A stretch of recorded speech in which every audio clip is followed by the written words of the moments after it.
네, 이란 전쟁 소식 알려드리겠습니다. 저는 트럼프 대통령이 호르무즈 해협 상륙 작전을 위해서 시간 끌기 전략을 하는 줄 알았어요. 어제 트럼프 대통령이 이란의 모종의 인물과 협상을 진행하고 있고 그 협상을 위해서 5일간의 유예 기간을 줬다고 말했지 않습니까? 그게 호르무즈 해협을 상륙 작전을 하기 위한 시간 끌기 전략인 줄 알았는데 오늘 계속 쏟아지는 뉴스들을 보니까 진짜 트럼프 대통령이 이란의 모종의 인물과 협상을 진행하고 있는 것 같습니다. 자, 여기 트럼프 대통령이 오늘 백악관에서 마크 웨인 멀린 이 사람을 국토안보부 장관으로 임명을 했는데 이 자리에서 트럼프 대통령이 뭐라고 얘기를 했냐면은 그들은 나하고 협상을 할 수밖에 없다. 왜냐하면 그들은 공군도 파괴됐고 해군도 다 파괴됐고 방공망, 통신망도 다 파괴가 됐기 때문에 그들은 남아있는 게 없기 때문에 나하고 협상을 할 수밖에 없다. 이렇게 얘기를 하더라고요. 그리고 그 모종의 인물은 나에게 어떤 선물을 줬다. 그 선물이 무엇인지는 내가 구체적으로 말할 수는 없지만 석유, 가스, 그리고 호르무즈 해협에 대한 것이고 그 나하고 협상하려고 하는 자들은 나하고 대화를 하려고 아주 안달이 나 있다. 그리고 그들은 핵무기를 포기하기로 약속했다. 이렇게 얘기를 했습니다. 트럼프 대통령이. 그 트럼프 대통령이 얘기한 걸 보니까 아 진짜 트럼프 대통령이 최근에 이란의 모종의 인물과 그리고 모종의 그룹과 협상을 하고 있는 것 같다. 라는 생각이 정말 들었습니다. 저는. 그렇죠.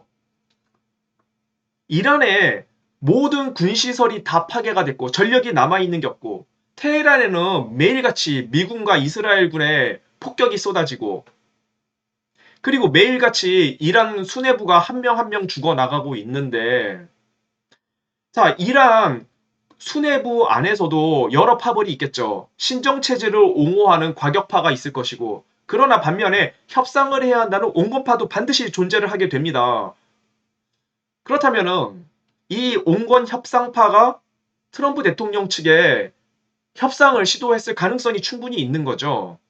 자, 그러니까 아마도 지난주부터 트럼프 대통령에게는 이러한 상황이 전개가 됐던 것 같아요. 뭐냐면은 첫 번째는 이란의 온건 협상파 측에서 트럼프 대통령 측에 대화하자고 접촉이 들어왔습니다. 자, 그 접촉이 들어오자마자 트럼프 대통령은 바로 충격 발언을 던진 거예요. 48시간 안에 호르무즈 해협을 열어라. 그렇지 않으면 나는 이란의 모든 발전소들을 파괴하겠다. 이 충격 발언을 던졌습니다. 근데 이 충격 발언을 주중에 던지면은 국제 유가가 폭등하고 또 국제 증시가 폭락을 하게 될 테니까 그것을 조금 기다렸다가 주말에 던진 거예요. 자, 그리고 나서 두 번째, 그 이란 온건 협상파 측에서 또다시 접촉이 들어왔던 것 같아요. 그래서 트럼프 대통령이 요구했던 사항들을 받아들일 용의가 있다고 말을 했던 것 같습니다. 그러자 바로 다음 날, 다음 주 월요일 증시가 시작되기 직전에 바로 트럼프 대통령이 그러면은 이란 발전소들에 대한 폭격을 5일간 유예하겠다고 발표를 한 것이죠. 그리고 오늘 트럼프 대통령이 이란 측에 15가지 사항을 전달했다는 뉴스들이 나오고 있습니다. 첫째, 이란은 핵 능력을 완전히 해체한다. 둘째, 이란은 핵무기 개발을 절대 하지 않는다고 약속한다. 세 번째, 이란 영토 내에서 우라늄 농축이 이루어지지 않을 것이다. 네 번째, 이란은 보유하고 있는 450kg, 60% 농축 우라늄을 반납한다. 자, 이란은 대리 세력의 자금 지원 및 무장을 중단한다. 그리고 여기 아홉 번째, 이란은 호르무즈 해협을 완전히 개방한다. 자, 이 15가지 트럼프 대통령의 요구사항은요, 이란의 신정체제가 절대 받아들일 수 없는 내용들입니다. 이란의 신정체제는 미국과 이스라엘의 멸망이라는 그 이념과 신념을 기초로 해서 세워진 정권인데, 그런데 이 15가지를 받아들이라는 거는 그 신념을 포기하라는 거거든요. 그렇다면 이것은 만약에 이란의 온건 협상팀이 만약에 정말 트럼프 대통령의 이 15가지 조건을 받아들인다면 이것은 사실상 이란의 신정체제가 다른 정치 세력으로 바뀌게 된다는 것을 의미합니다. 그렇다면은 이제부터 우리의 관전 포인트는 뭐냐면은 과연 이란 내부의 권력층에서 과연 신정체제 옹호자들, 그 과격파들이 이길 것이냐, 아니면은 그 반대쪽에 서 있는 온건 협상파가 이길 것이냐. 이 이란 권력층에서 이루어질 이 권력 투쟁, 요것을 우리가 앞으로 어떻게 전개될지 봐야 할 것 같습니다. 자, 그렇다면은 지금 진행이 되고 있는 게 뭐냐면은 중동에 미군의 지상군 전력이 모이고 있거든요.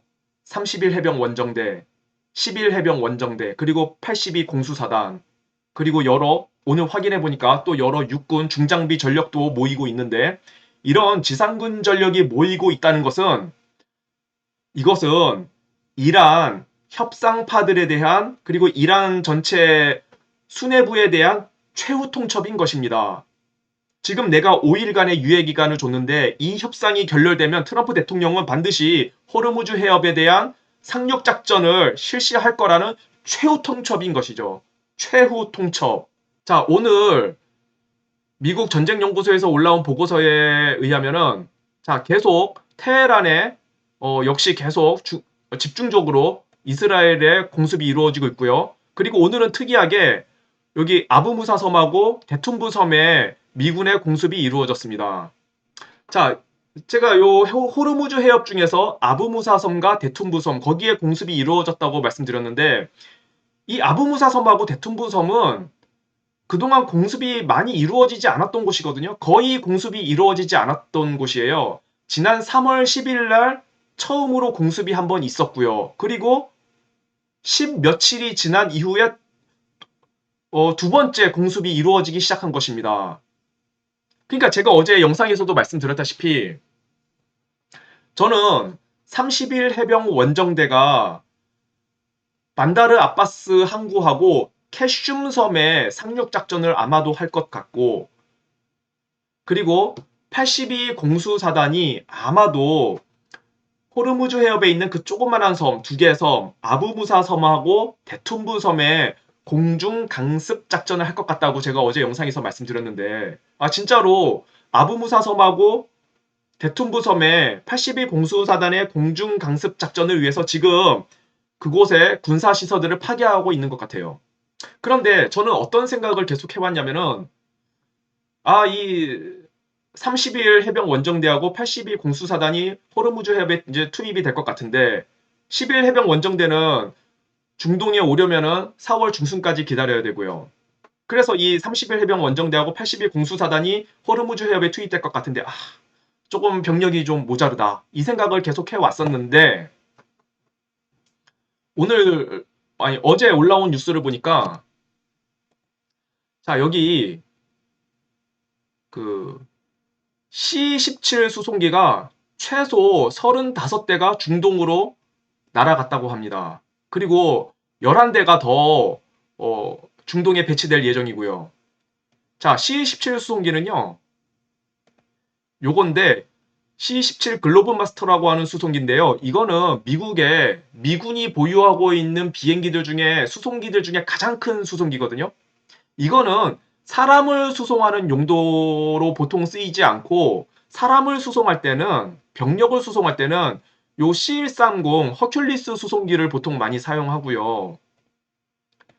요 C-17 글로브 마스터 수송기는 보통 에이브람스 전차나 브래들리 장갑차, 자, 요 에이브람스 전차나 요 브래들리 장갑차, 그리고 패트리어트 대공 미사일, 요런 중장비를 이동시킬 때 신속하게 이동시켜야 할 때 사용하는 게 글로브 마스터, C-17 글로브 마스터 수송기거든요.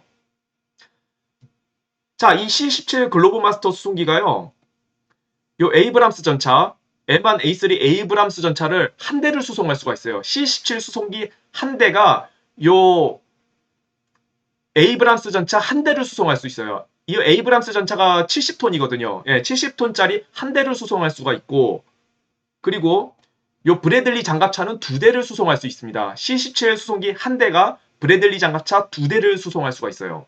그러니까 여기 보시면은 C-17 수송기가 지금까지 최소 35대가 이동을 했고 11대가 더 이동할 계획이라고 하니까 지금 중동에 수십 대의 에이브람스 전차와 브래들리 장갑차가 중동에 집결을 한 겁니다.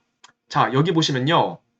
여기 오브다 공군기지에 17대의 C-17 수송기가 집결했다고 했는데 여기 오브다 공군기지가 어디냐면요.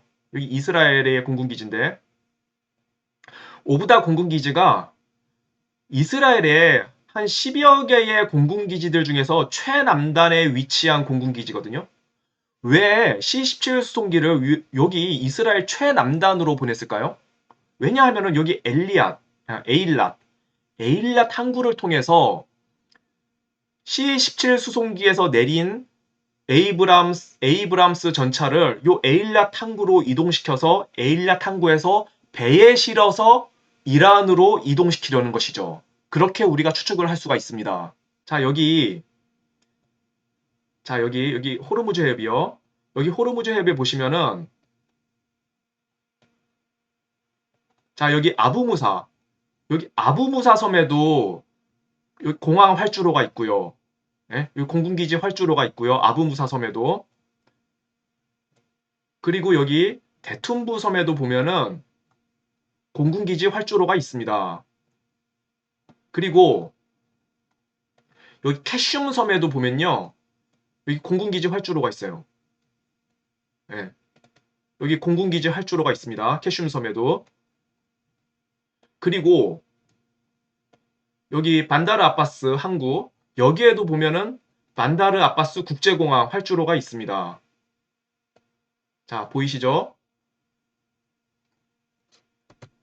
그러니까 자, 제가 봤을 때 82 공수사단이 아부무사 섬하고 대툰부 섬을 점령하잖아요. 그러면은 그곳에 그 공군기지 활주로를 먼저 점령할 거 아닙니까?